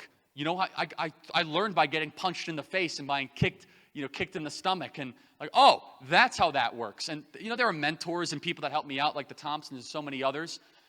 That's the real education I think our kids are sorely lacking. And that's why I think way too many people are going to four-year colleges. Yes, doctor. Charlie, thank you for being here. Number one, one of the things as we look at national defense, there's something that's been playing out on the east side. We don't hear much about it. Senator Rubio has been fighting the battle against China, especially with investments. He's fighting a bureaucracy that's trying to invest armed forces pensions into China's companies that actually steal our state secrets. They make the guns and the bullets that are pointing at our armed forces members. And these are sanctioned and blackballed companies. And I know Rubio's pushing it. When we looked here in our state, we have $100 million invested in those same companies for the state of Montana. Is Rubio going to win on this one? I hope so. Look, I mean, our elites in both political parties sold out our country for cheap cash from China. And until President Trump pushed back against China, but that's phase one of what we need to do. We need to have a full sunset plan to totally divest our country from China. I know that's very radical, but it needs to happen completely. They have stolen trillion. Now look, this comes from someone who was born and bred a free market guy. And so people say, well, Charlie, that doesn't sound very free market of you. I say, oh, hold on a second. Part of being a free marketeer is you believe both sides get rich when you trade. I don't want them to get rich anymore. I don't want them to be one more red penny richer off the backs of America. Number two, both sides do, I guess, get richer. But at what expense? When a manufacturing job is lost in America, that depletes and destroys communities. We have garages full of garbage from China and communities full of opioids. We have endless amounts of textiles that we never wear or wear once, and yet we have communities with people that have no more jobs that have been completely and totally destroyed. So there has to be a balance like all things in life. And we've hid behind this kind of free market absolutism without having any sort of discussion about patriotism. And trust me, I'm a free marketeer, but I'm also an American before that. Are you kidding me? I mean, we're going to keep on shipping our most vital industries, steel, medical supplies, munitions, to people that hate you. They literally hate you. And they're going on television saying that we started the virus, just so you understand. On the Chinese network, they're going out and saying that we started the virus. These are propagandists that we haven't seen since the Soviet Union. And so any politician that says that, well, we have to have a good relationship with China, this is a lie. There is not one thing that they make that we need. Now, there is an argument to be made, well, we want to be able to sell products. Right, they need our products. We should sell more of our stuff to them. We don't need to buy stuff from them. Our industrial base needs to get rebuilt. Here's the other lie. Do you know that there are 18 million able-bodied 25 to 60-year-old people in this country underemployed or unemployed that used to be in the manufacturing sector? So we could and guess what? We saw Trump bringing those jobs back. And they'll say on TV, well, the manufacturing jobs are gone forever. Lie. There's a $4 billion manufacturing deficit every single year in this country. You know where it is? It's in Wuhan. It's in Shanghai. It's in Beijing. And so this virus is awful. But one thing that it's doing is that it's waking people up to how sinister and how stealthy the Chinese have been against us. They have a thing called the Belt and Road Initiative, which is to take over the entire Western world to build Confucius Institutes. Do they have Confucius Institutes here in Montana? I don't know if they do. They did, and they shut it down, right? Good. They shut them down in Florida. They have them in Arizona. They had over 100. It's decreasing. The Confucius Institutes are Chinese military operations on our college campuses where our weak and anti-American administration take Chinese cash to build these big centers that are idols and icons to the Chinese Communist Party while they're able to listen and spy on our students, build server rooms, and lie to people about China. Rubio's pushing back against that. They're building islands in the South China Sea. They're buying up ports of entry and mineral access all throughout Africa and South America. They've sent in over 3,000 spies into our country over the last 5 years, some of which have just been recently arrested by the DOJ and the FBI. Is this how friends act? No, seriously, is this how allies act? We sanction Iran, right? We don't have trade with Iran. Good. We sanction Russia. Good. Why don't we sanction China? Isn't that strange? We sanction Iran. I agree with that, by the way. We sanction Russia. You know the reason? It's because there's a group of people in both political parties that are addicted to the cheap cash flow from China. And it's up for us as the conservative grassroots to say, put your country above the GDP and above maximizing profits. So.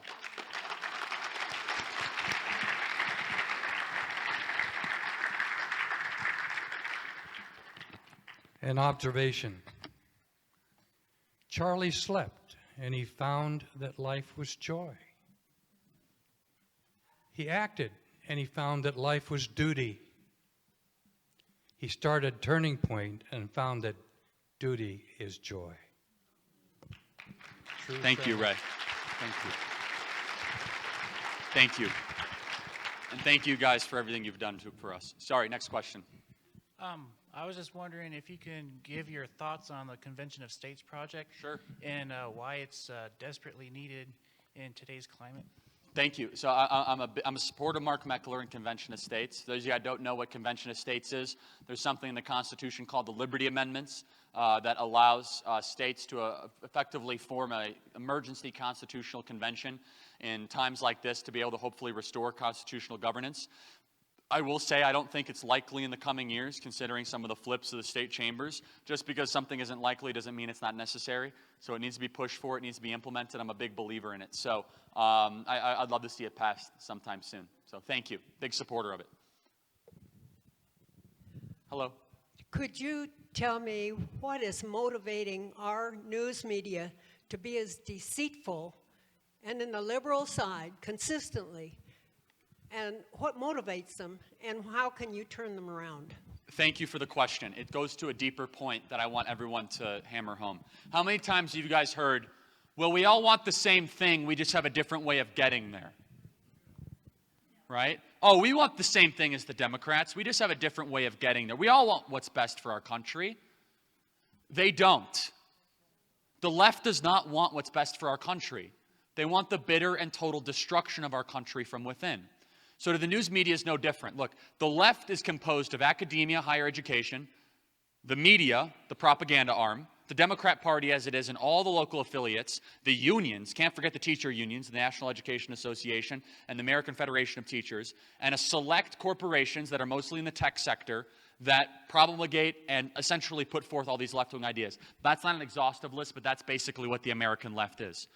Here, people say, well, Charlie, they want what's best. They want the same thing as you. I say, wait a second. They want 3,000 abortions a day. I want none. They want men to be able to compete against women in sports, biological sports. Biological men to be able to compete against women in sports. I think that's evil. I think that's wrong. They want children to choose their gender. I think that's child abuse. They think that the church should have to enforce same-sex marriages. I think that's a violation of religious liberty. They think that Kavanaugh and Gorsuch are right-wing extremists. I think they're moderate constitutionalists. They think that Donald Trump's the worst president in the history of the world. I think he's one of the best in the history of our country. And so this whole discussion that, well, we want the same stuff, we have different ways of getting there. Stop giving them the benefit of good intentions. The left wants to see this country burn, folks. They do. Why would they rip up the State of the Union address? Why would they refuse to stand up in the State of the Union when the lowest black unemployment, Latino unemployment, disabled unemployment? They hate America. And they've said it as such. Alexandria Ocasio-Cortez has said, this country's a mistake. This country is racist, bigoted, homophobic, backwards. It's the most racist country ever to exist in the history of the world. Bernie Sanders says we have to atone for the sins of slavery for the next 500 years. They have nothing but negative things to say about America, but positive things to say about Cuba. And so I, for one, and I mince no words on this, and by the way, there's a difference between liberals and leftists, okay? Alan Dershowitz is a liberal. AOC, Ayanna Pressley, Ilhan Omar, Elizabeth Warren, Bernie Sanders, those are leftists. And now, can you find individual common ground with some of those individually? Absolutely. But the monolith that is the media, and what they are doing right now to blame Donald Trump for this virus, to try to propagandize the American people, is immoral. And so I'm done giving the benefit of good intentions to the left. And we as conservatives have to say, you know what? No, you want a different America than we do. We don't want the same thing. You want an America where kids have to choose their own gender. You want an America where there's more abortions, not less. You want an America where there's open borders and we bow down to China and that we send billions of dollars to Iran. I don't want that America. And I think we're going to win more people over when we stop having this vanilla discussion around policy disagreements here and there and bold colors. Bold colors. You stand for this, we stand for that. Choose.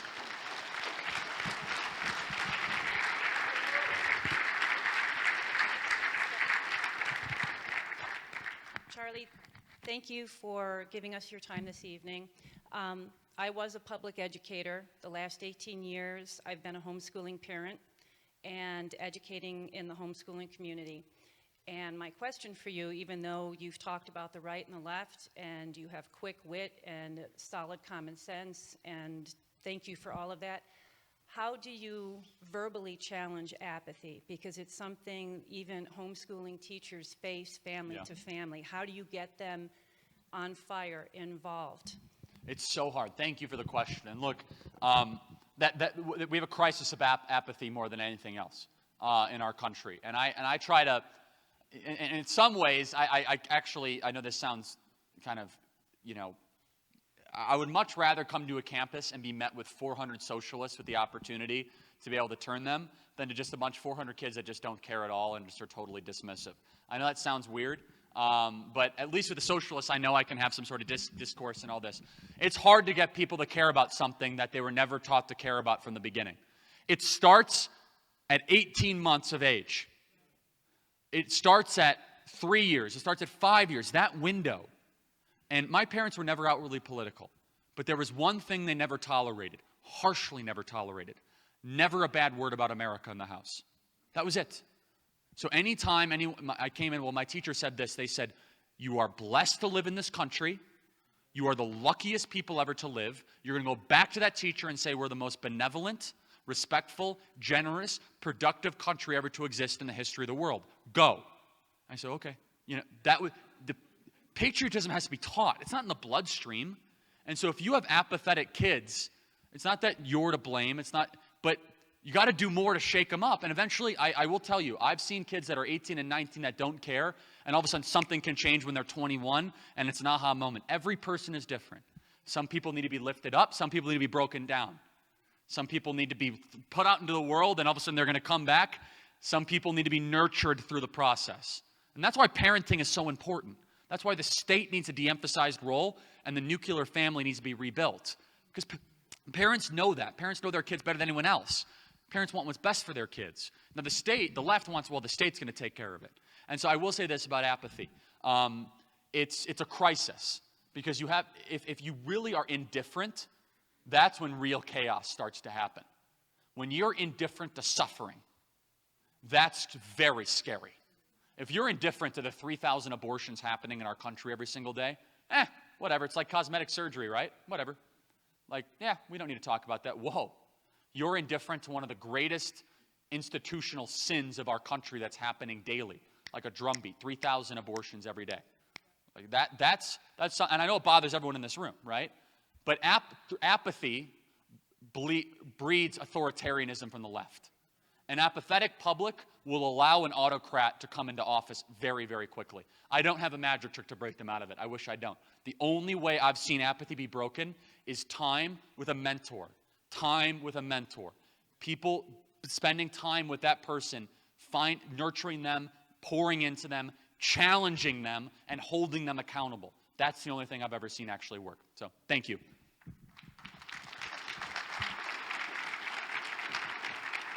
I'm good. I'll go. No. Charlie? I'll go till he kicks me off the stage. I'm not kidding. Yeah, we'll go right here. Yeah.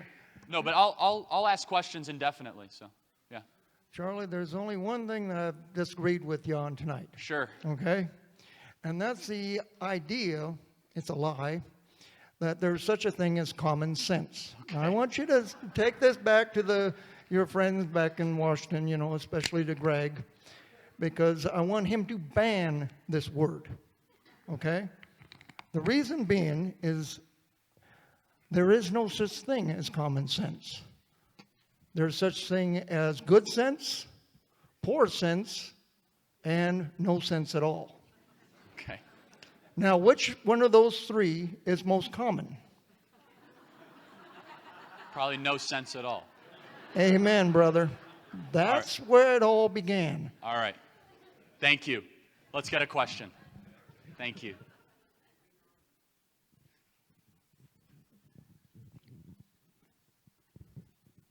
Hey. Hi. Man, there's a lot of people in here. Yeah, there are. I was wondering if you heard about a man named Duncan Socrates Lemp who was killed 2 days ago by police in his own home. No. Well, he was a victim of a no-knock red flag raid at 4:30 a.m. and he lived in Maryland, and he was killed because of state law against weapons that he owned. And I was wondering, what do you think we should do to hold police more accountable when they kill an innocent person owning really any firearm at all? Okay, I'm not familiar with that situation, but thank you for asking it. Look, so I'm against red flag laws. I am, and I think that we should push back against them completely. There is no First Amendment without the Second Amendment, and the left would love nothing more than have universal and unilateral gun confiscation, because the only difference between, the reason why Hong Kong does not have liberty and we do is because of the Second Amendment. Now think about it. I never would advocate for armed resistance or any of that, but just the fact if the Hong Kong citizenry had weapons, Beijing would treat them a lot differently. It would be a negotiation, not a hostage situation. And so the Second Amendment allows free people to negotiate freely on an equal term with an autocrat, authoritarian, or a unilateral government. So I don't know your particular instance, but I know that for those of us in the conservative movement that care about our liberties and freedoms, this is a non-negotiable issue. That they're going to come and take our weapons, that they're going to try to pass these measures. And I'm telling you, as you're starting to see things get uneasy, and I'm not talking about just this instance, but I know all of you have been accused of clinging to your guns and your God and your religion. But, by the way, yes. However, this is what Barack Obama called us, right? When times get uneasy, the left will try to find someone with a firearm and hide behind that somebody. The left are the greatest hypocrites. Everything that they believe is contrary to what they do. Everything we believe is harmonic with what we do. The left says they hate walls, yet they live in gated communities. The left says they hate educational choice, yet they send their kids to private schools. The left says they hate guns, yet they have nothing but armed guards. The left says they care about the environment, yet fly around in private jets. Yet we could do all four of those things and be perfectly harmonic with our worldview. We believe in school choice. That's why we send our kids to private schools. We believe in firearms. That's why we own them. We live behind a gate. That's why we want a wall. We believe in actual pro-growth energy. That's why we fly jets or drive big cars. Everything we believe is what we do. Everything the left believes is contrary to what they do. Rules for thee, but not for me, which is the motto of the American left. Next question.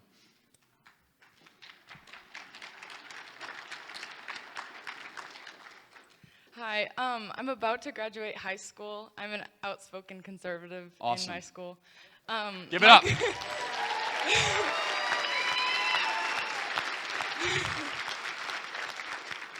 My question for you is there room for someone like me on your staff? Oh.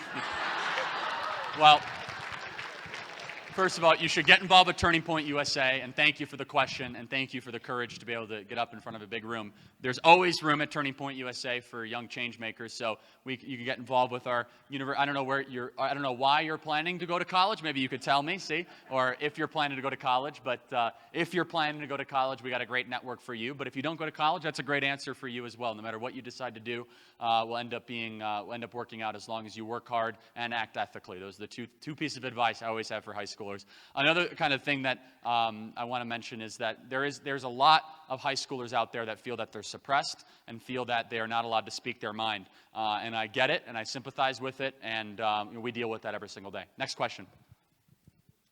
I'd like to know what you think about the unions, in particular the teachers' unions. So I'm very much against public sector unions. So let me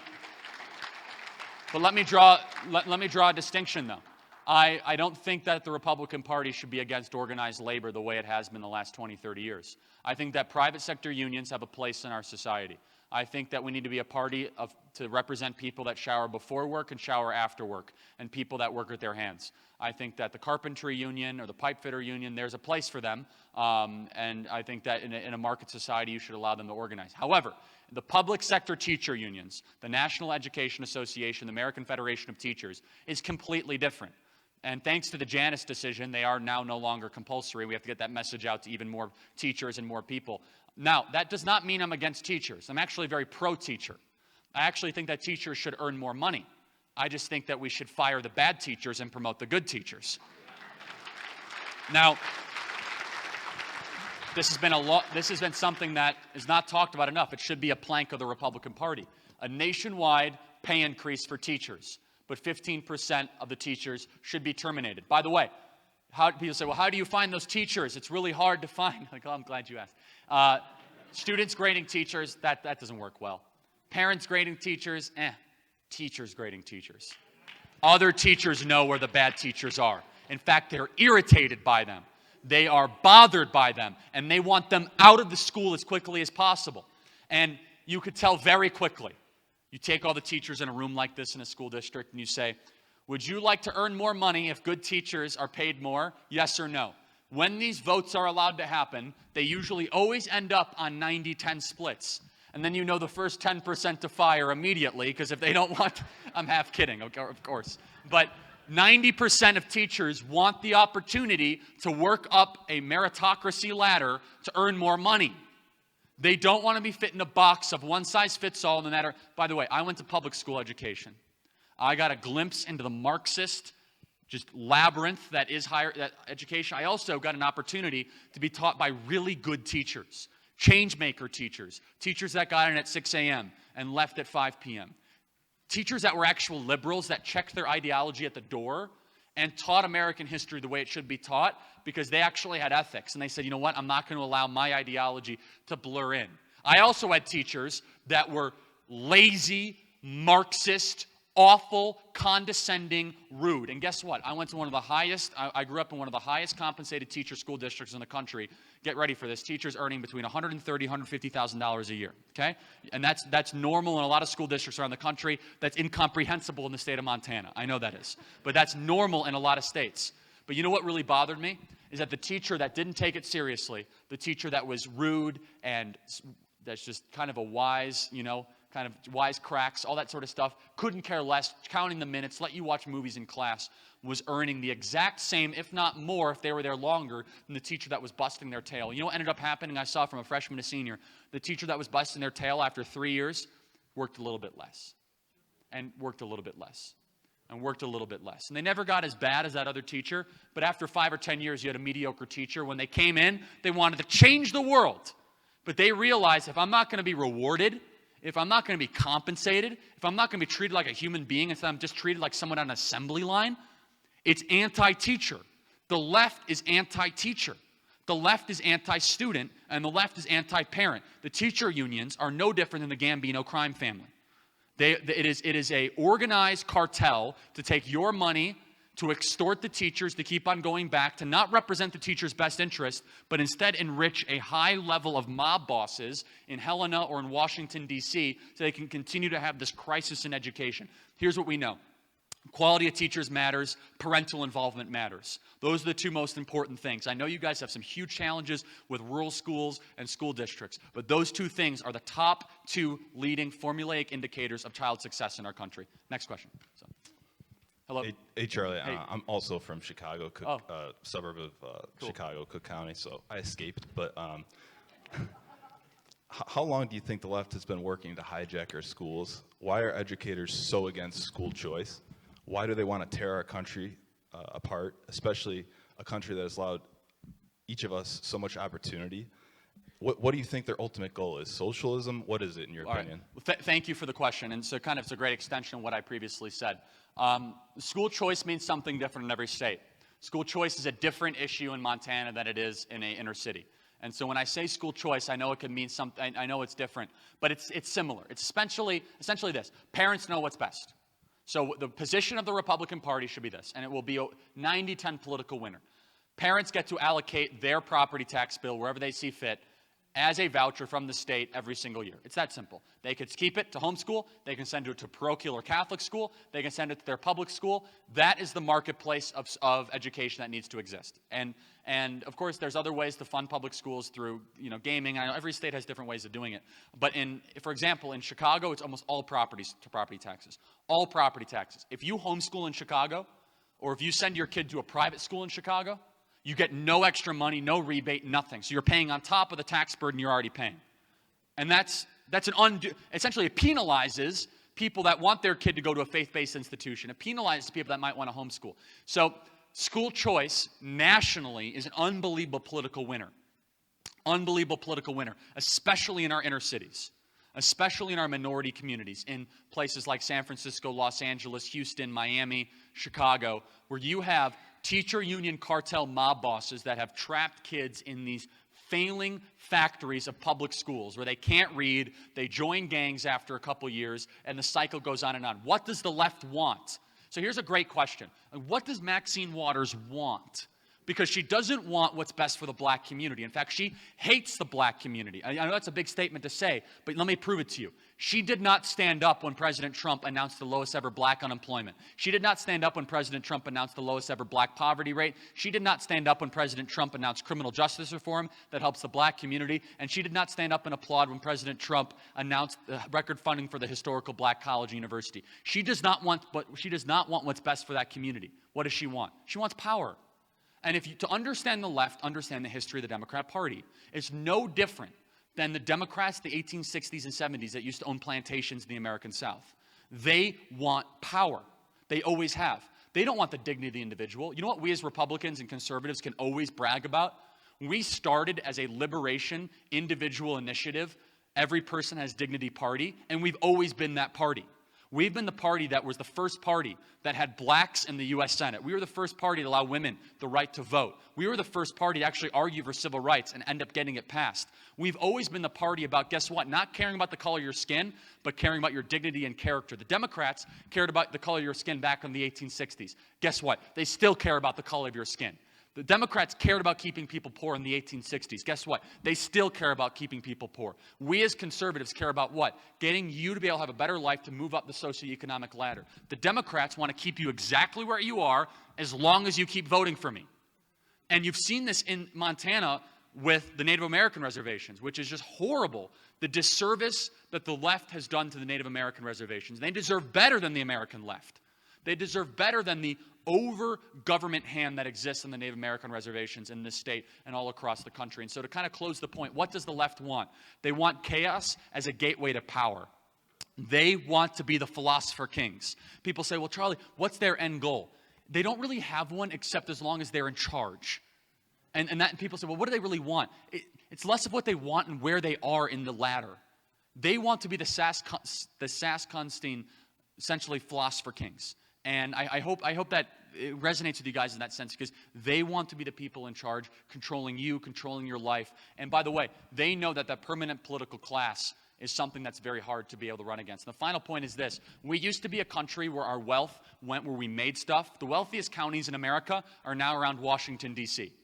The wealthiest counties in America are around Washington, D.C. And what does Washington, D.C. do that helps any person in this room's life every single day? Next to nothing. Nothing. They take your money away, they audit you, they regulate you, they spy on our president, and they build monuments to themselves and lobbyists inside cronyist deals. Those are the counties that we're rewarding. I want to see more wealth going to Kalispell and Billings and not to Loudoun County, Virginia. And that's why I wrote it. And again, I want the Republican Party to be creative again, because there's so many great ideas. For example, reallocate all these ridiculous federal departments back to the areas they regulate. For example, move the Department of Interior to Montana out of Washington, D.C. Imagine, I don't know, regulate the lands that you're actually supposed to be in charge of. What on earth does a bureaucrat in Virginia that's never been to Montana know about the lands that you're supposed to regulate here in the interior? You guys deserve those jobs, by the way. Those 30,000 Department of Interior jobs belong in Montana, Wyoming, Idaho, Nevada, Arizona, the western lands, not in Virginia where they're building Gucci stores. I mean, you've never seen anything like it outside of D.C. They've never had a recession. It's the only place in America that never had a recession. They've done nothing but build schools and build unbelievable institutions. And the middle part of the country suffered, and we have to have a recalibration against it. Next question. Hello.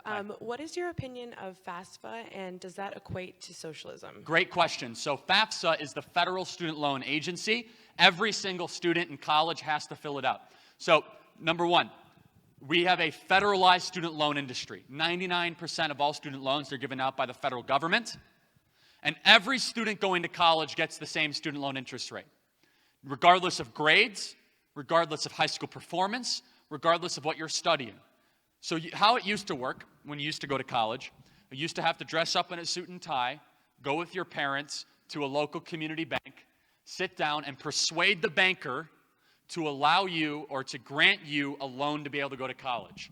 And the banker would have a negotiation with you. When your grades don't look that good, you're studying this, maybe community college is a better option for you. And your parents would have to co-sign for whatever that loan is. Now you can go to FAFSA.gov and borrow $100,000 without a parent agreement in 10 minutes or less. So this is all by the federal government, by the way. Republicans and Democrats have designed this system. And you want to talk about a cheap money supply?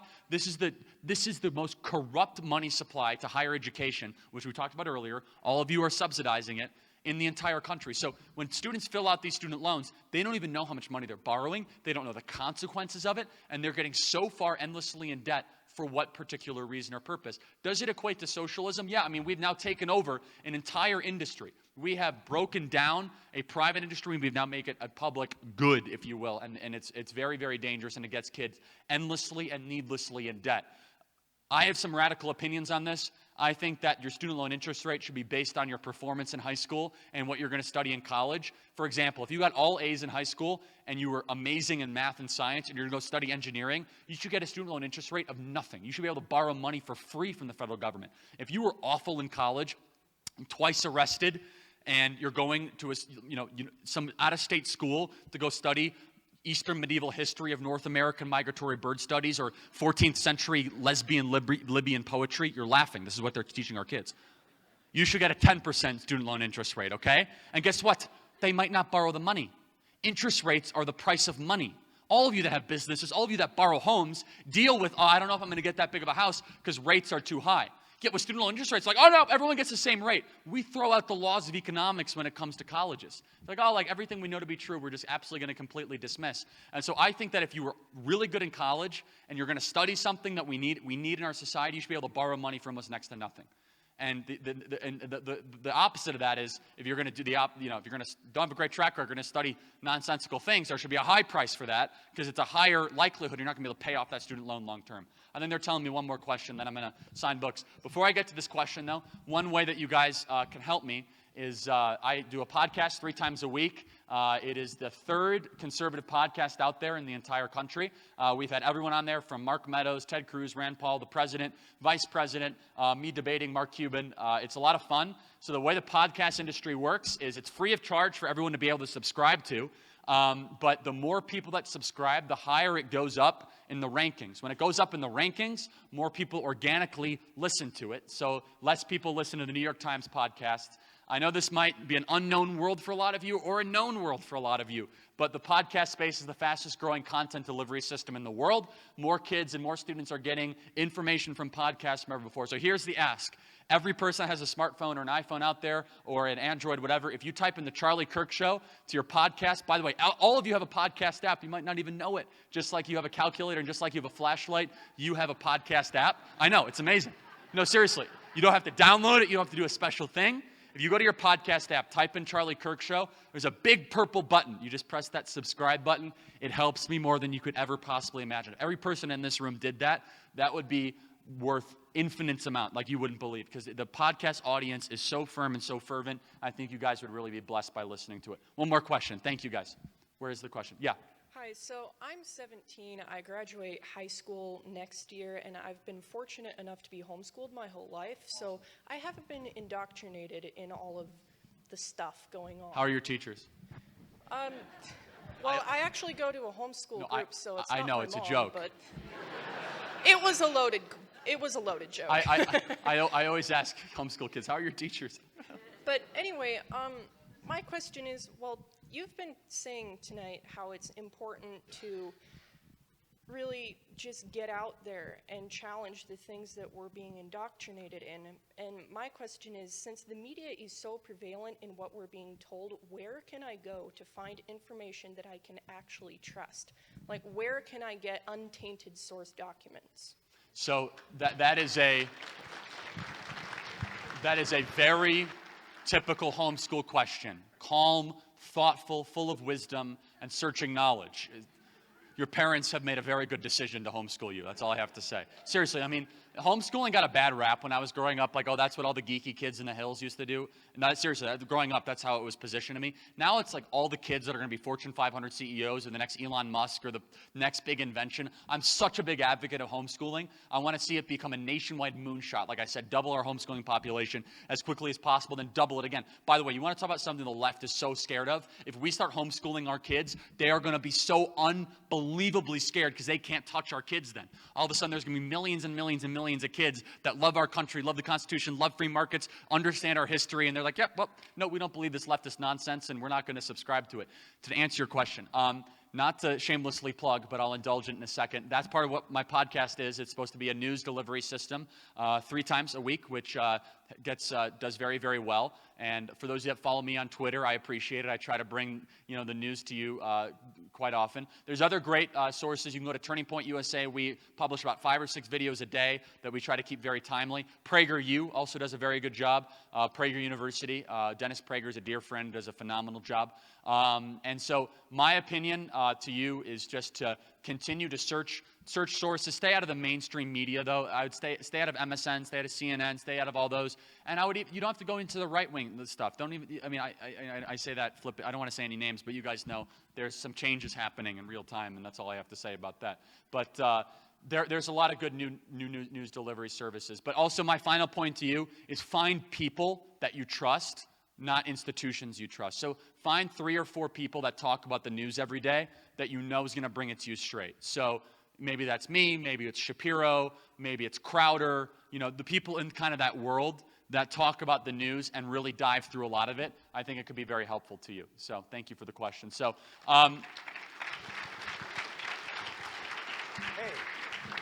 Hey, let's have a big hand. Yeah. Thank you. Thank you so much, Charlie.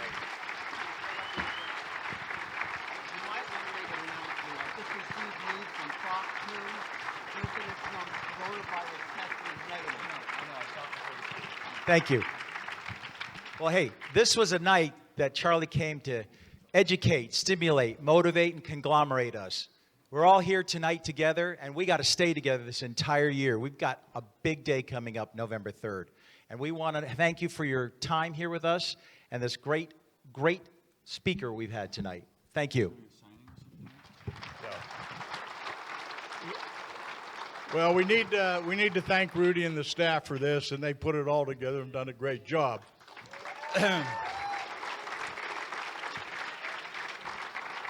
He doesn't know this, but we're going to give him a special award tonight. Oh, jeez. And the Stand Up America U.S. Foundation is going to name you the Man of the Year, the Youthful Leader of the World, and we will publish it around the country tomorrow. Thank you, Paul. It's very kind. Thank you. Thank you. Very kind. Oh, one other thing.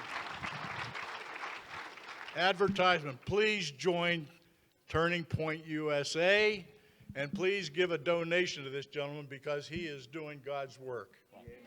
So, where's the sign? That back right corner. Hey, everybody. Big hand for Charlie tonight. Come on. Yeah. Yep. We're gonna let Charlie head towards the back. Oh, we have a couple things for you. If you head on out, there are a limited amount of books outside. You can buy them and then come back in and have Charlie sign them. We do have some T-shirts. And please sign up. If you have friends or people you want to have a DVD or a download of this, you can go get your name signed up. We'll have them out shortly. And please go out and talk with all of the people at the displays out here. Come join your Republican Party. Join the Flathead County Republican Women. Come to the Glacier Pachyderm, and let's stay together through this whole year. I want to thank all of the sponsors. I want to have a big shout out to John Fuller, who is the Central Committee Chairman. A big shout out to Todd Bernhardt with Glacier Pachyderm. And a big shout out to Heidi Rodell from Montana, from the Flathead County Republican Women. And a big help from my friend Ed Byrne, who helped me put this on. So thank you all very much. Let's stay conservative and stay together.